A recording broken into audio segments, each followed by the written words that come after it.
ये देखिए जय श्री राम। तो मालिक बुलाओ कहाँ है? ये देखिए मालिक को बुलाओ। और इन्होंने अमन नाम से दुकान खोल रखी है। बुलाओ बुलाओ मालिक को बुलाओ। जय श्री राम, जय जय श्री राम। रेंट पे दे रखी तो भाई ये क्यों लगा रखे कह रहा हूँ। भाई साहब अभी एग्रीमेंट होगा, अभी मालिक ही है यहाँ का जो मालिक दो भाई रहने वो जय श्री राम का उतारो हमारा। मालिक लोग खुद उतार देंगे। मालिक लोग क्यों उतारेंगे? मालिक ने जब तुम्हें दुकान दी तब क्यों नहीं उतारा? आपने क्यों नहीं बोला? इस सवाल का जवाब कि क्यों नहीं उतारा? ये नहीं बात होती कि आप बैठे हो और हमारे श्री राम का पोस्टर लगा रखा है। अगर हमारे ये धर्म में चल रहे हो तो हमारे सनातन धर्म में आ जाओ ना। ये हटा दो बस। ये मालिक लोग मालिक की है यार, दुकान किस तरह समझा? मालिक से बात करा। चलो चलो मालिक, चलो चलो चलो मालिक के नाम पे हम यहाँ नौकर की तरह। शांति बनाए रखो बस। हमें अपने देवी देवता बचाने हैं। इनकी दुश्मनी नहीं। यहाँ बुलाओ। भाई ये आपकी दुकान है। आपका क्या नाम है? आपका नाम क्या है पूरा? बाई कास्ट गिरीश चंद है। कहाँ के? बाई कास्ट क्या है? चंद के आगे कास्ट क्या है? केस होगा मेरे पे, होगा स्टूल ला स्टूल। वो डाल निकाल दो भाई। आपको इजाजत मिल गई ना? आपको इजाजत मिल गई कह रहे हो? रहेंगे क्या वो? अगर हमारे हिंदू देवी देवता ने नाम रखा ना तो यहीं पे जी अपना नाम जी नहीं अपना नाम रखो ना। और अगर हमारे धर्म में आना है तो घर से वापसी करो। भाई बड़े नंबर लेके जय श्री राम, जय श्री राम, जय श्री राम। नमस्कार दोस्तों, आपने जो ये वीडियो देखा, इनको अपने देवी देवताओं को बचाना है। किससे बचाना है? एक दाढ़ी वाला मुसलमान कोई वहां पे दुकान किराए पे ले रखा है या नौकर है उस दुकान पे, तो उस दुकान पे पोस्टर भगवान श्री राम का लगा है। तो एक भीड़ चली आती है और कहती है उतारिए पोस्टर। और इनको अपने भगवान राम को, देवी देवताओं को बचाना है। आपने ये पूरा देखा वीडियो। इसमें हमने वो चीजें नहीं दी हैं जो कम्युनली बहुत सेंसिटिव थी और जो इंसाइटमेंट टू एन ऑफेंस, जिसको अपराध उद्दीपन कहते हैं कानून में, वो है, वो पोर्शन हमने हटा लिए। लेकिन हकीकत ये है कि बहुत ही गर्मा गर्म और बहुत ही हिंसक किस्म का ये पूरा वीडियो है। और जिस तरह से एक मुसलमान दुकानदार को, जिसकी उम्र 50-60 से ऊपर होगी, उसको ये धमकाया जा रहा है कि तू सनातन धर्म में आ जा अगर राम का पोस्टर लगाना है, वरना इन सबों को, जो राधा दीदी के नेतृत्व में, कोई तथाकथित राधा दीदी हैं, उनके नेतृत्व में ये आए हैं और वो कह रही है, बोल दे कि राधा दीदी आई है, और राधा दीदी के नेतृत्व में ये सब कुछ चल रहा है। पोस्टर फाड़े जा रहे हैं इसलिए कि एक मुसलमान वहां नौकर है या दुकान चला रहा है। ये भी कहा गया कि अगर मुसलमान यहाँ पे, मुसलमान को किराए पे दे रखा है या मुसलमान यहाँ पे काउंटर पे है, तो अमन नाम, क्योंकि उसके दुकान का नाम था अमन जनरल स्टोर। अमन माने होता है शांति।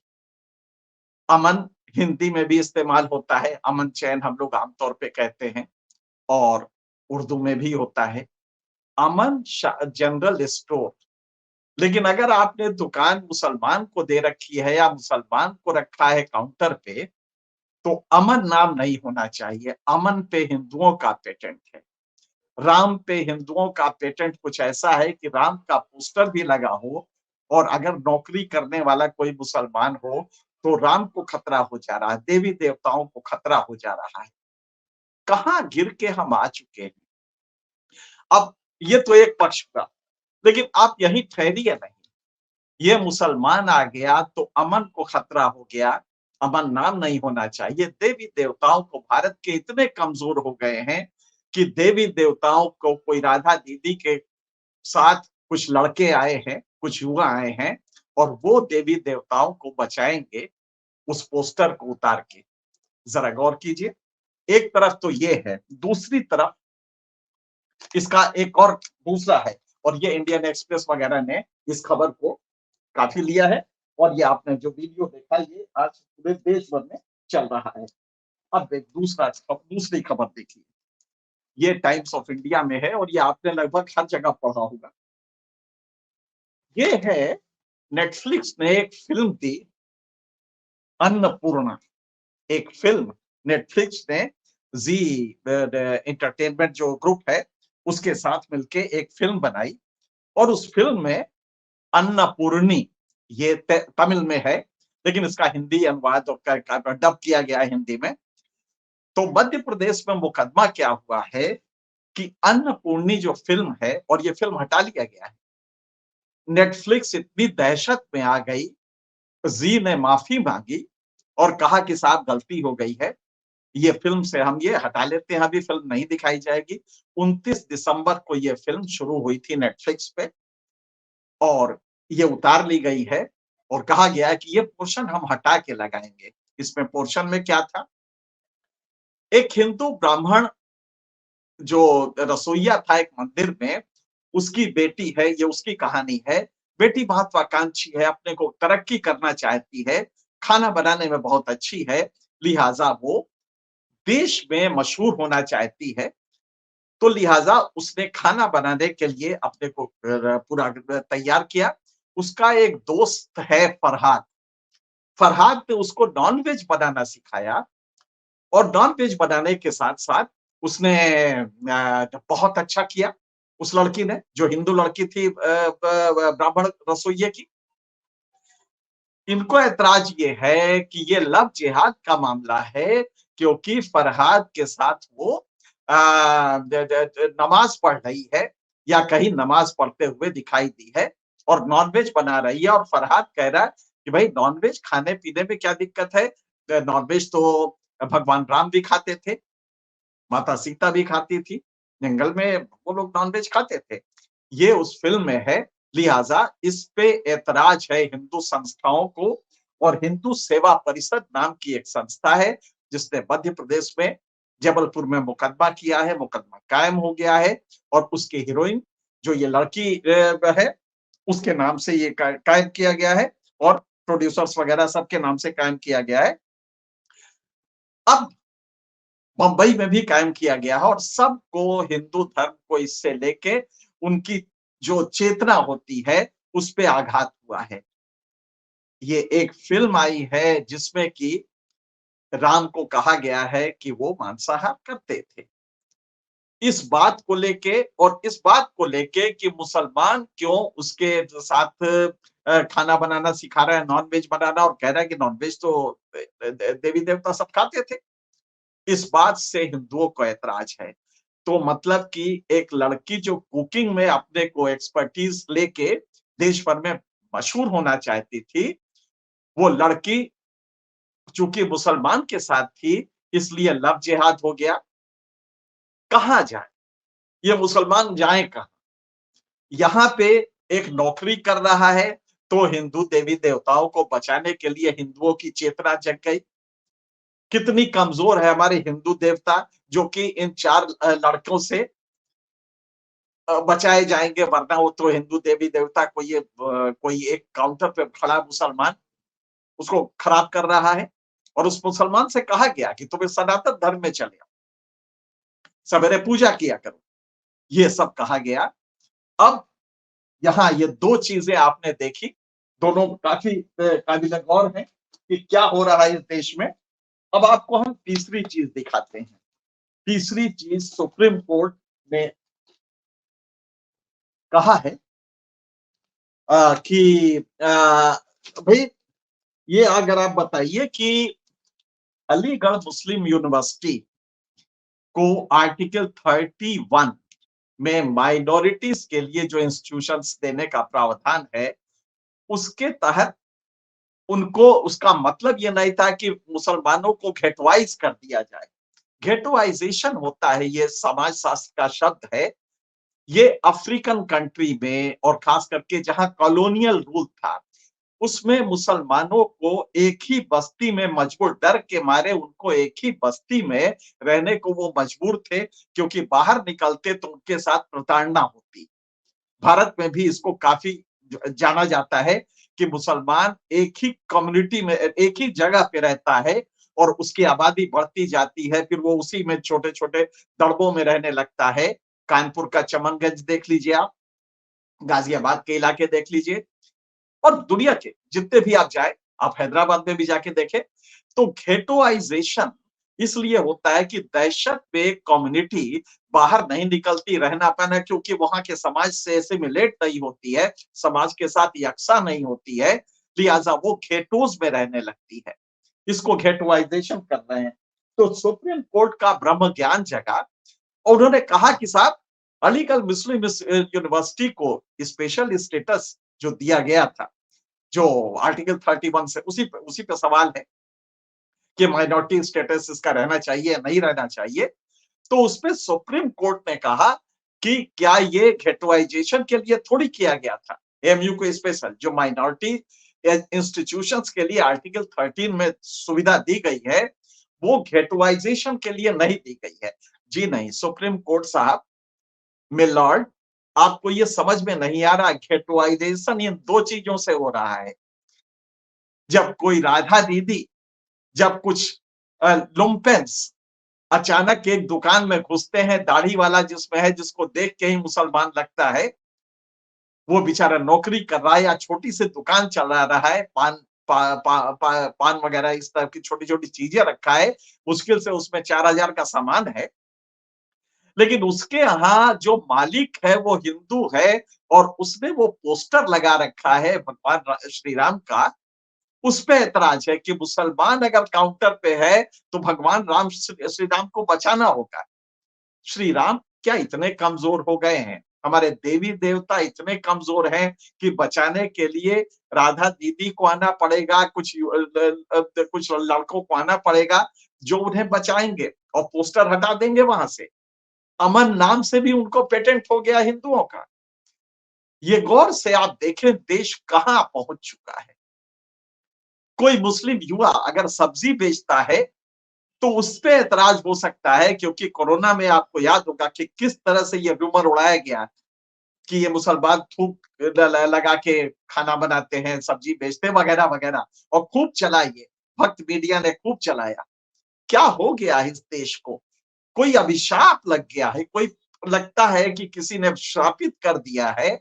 इसके जो कलेक्टिव विजडम है, इसके जो सामूहिक चेतना है, इसकी जो सामूहिक बुद्धिमत्ता है, इसको लगता है कोई कोड़ खाज लग गया है, जिसकी वजह से ये आगे बढ़ नहीं पा रहा है। कुछ लुम्पेन आके हमारे देवी देवताओं को बचाएंगे। देवी देवता इतने अशक्त हो गए हैं कि एक मुसलमान अगर काउंटर पे खड़ा है, और मान लीजिए ये मुसलमान की ही दुकान होती, जो कि नहीं है, हिंदू की दुकान है, लेकिन अगर मुसलमान की ही दुकान हो तो क्या ये पेटेंट है राम का अगर उसने लगा रखा है? अमन शब्द कब से हिंदू का पेटेंट हो गया? अमन जनरल स्टोर, अगर वो मुसलमान है तो अमन शब्द का इस्तेमाल ना करे, वरना वो उसके साथ क्या क्या किया जाएगा। हमने वो पोर्शन हटा दिया है जिसमें वो धमकी कोई साधारण नहीं है। वो महिला जो धमकी दे रही है वो साधारण धमकी नहीं है। लेकिन इस देश की चेतना को क्या हो गया है? सुप्रीम कोर्ट कह रहा है घेटोइजेशन, ये सामने है आपके घेटोइजेशन। कौन सा मुसलमान बाहर निकल के अब किसी हिंदू दुकान पे काम करेगा? कौन सा मुसलमान सब्जी बेचने निकलेगा? घेटोइजेशन इससे ज्यादा क्या होगा? तो मिलार्ड, घेटोइजेशन तो ऑलरेडी इस देश में तमाम वर्षों से चल रहा है, और अब ये तो बहुत ज्यादा बढ़ गया है घेटोइजेशन। घेटोज में, वो मोहल्लों में उनकी आबादी बढ़ती भी है तो वो वहीं के वहीं रहते हैं, वो विस्तार नहीं कर रहे हैं, वो हिंदू समाज में एसिमिलेट नहीं हो रहे हैं। मेरे घर के सामने एक सोसाइटी है जिसमें आपको ताज्जुब होगा, 3% हमने जब देखा तो मिल्कियत है, रहते वो भी नहीं है, लेकिन सिर्फ 3% वहां पे जो फ्लैट्स है वो मुसलमानों के नाम है, जबकि मुसलमानों की आबादी 14.2% है भारत में। लेकिन 3% भी मुसलमान वहां, वो भी है, वो रहते नहीं है, उसमें से रहते मुश्किल से 4-5 है, 900 घर के मकान है, लेकिन 4-5 रहते हैं। अन्य एक मोहल्ला जो है उसमें शायद मुश्किल से 2 रहते हैं, वो भी सिकुड़े और दबे हुए रहते हैं। तो ये हालत आपने कर दी है, गेटवाइजेशन कर रखा है। अब ये जो किस्सा है, जिसका वीडियो हमने आपको शुरू में दिखाया, आप सिर्फ उसको देखें। किस भावना से वो आए हैं। हमें अपने देवी देवताओं को बचाना है। हमारे देवी देवता इतने अशक्त हैं कि एक दाढ़ी वाला कोई अगर दुकान के काउंटर पे खड़ा होगा तो वो गड़बड़ हो जाएगा, सनातन धर्म में गड़बड़ी हो जाएगी। हम कहां तक पहुंच गए हैं, इसको देखने की जरूरत है। तो मिलॉर्ड, जब आप सवाल करते हैं कि गेटवाइजेशन के लिए नहीं, गेटवाइजेशन तो ऑलरेडी हो रहा है और आप देख रहे हैं, बुलडोजर चल रहे हैं पिछले 4 साल से। आप देख रहे हैं मिलॉर्ड, गेटवाइजेशन का इससे बड़ा कोई केस नहीं होगा। ये तो सुओ मोटो आपको केस लेना चाहिए कि किस तरह से हमारी सेंटिमेंट्स कब आहत हो जाती है। पिक्चर बनता है, उसमें आहत हो जाती है। कोई हिंदू लड़की किसी कास्ट की ही होगी, यहां पे कास्ट पूछा जा रहा है। इस वीडियो में आपने देखा, उससे पूछा गया कि तुम्हारा नाम अगर हिंदू है तो तुम किस कास्ट के हो। क्या इसका मतलब था? आप हिंदू में तो कम से कम ये ना करें। लेकिन ये जो राधा देवी और ये जो कुछ लड़के गए थे 2 दर्जन, ये लड़के उस आदमी से पूछ रहे जो हिंदू है, गिरीश जिसका नाम है, उस गिरीश से पूछ रहे तुम्हारी कास्ट क्या है, कास्ट बताओ। कास्ट से यहाँ पे क्या मतलब था? सनातन धर्म को कास्ट से क्या मतलब था? लेकिन वो कास्ट से देख के फिर वही लिंक करते। आप जानते हैं वो क्या था? कास्ट अगर नीचे का होता, बिल्कुल नीचे का, तो कहते हाँ ये लोग तो फिर अलग हैं। यही है वजह हिंदू के कमजोरी की कि आप कास्ट पूछने लगते हैं। पहले आप दाढ़ी वाला पकड़ते हैं, फिर उसके बाद उसका कास्ट पूछते हैं। अगर वो हिंदू है तो कास्ट पूछते हैं। शायद इसलिए देवी देवता हमारे कमजोर होते हैं, इसलिए सनातन धर्म कमजोर होता है कि आप उसी प्रक्रिया में कास्ट भी पूछते हैं। तो ये वीडियो हमने जानबूझ के वो पोर्शन हटा लिया है जो कि काफी इंसेंडियरी है, जो भड़काऊ है। लेकिन जितना है उतना आपकी चेतना को झकझोरने के लिए काफी है। मैं समझता हूं आप गहराई से सोचिए, सनातन धर्म क्या है? क्या इतना कमजोर है? और अगर इतना कमजोर है तो क्या ये लोग बचाएंगे इसको? आप इसको गौर से सोचिएगा, और सोचेंगे तो ये पिछले 10 सालों में चीजें हुई हैं। इसके बाद सत्ता में कौन है, सत्ता में कैसे आया, सत्ता में अब वो क्या कर रहा है, इसको गहराई से सोचिए। फिलहाल इतना ही, किसी अन्य मुद्दे पे आपसे फिर मिलेंगे। तब तक के लिए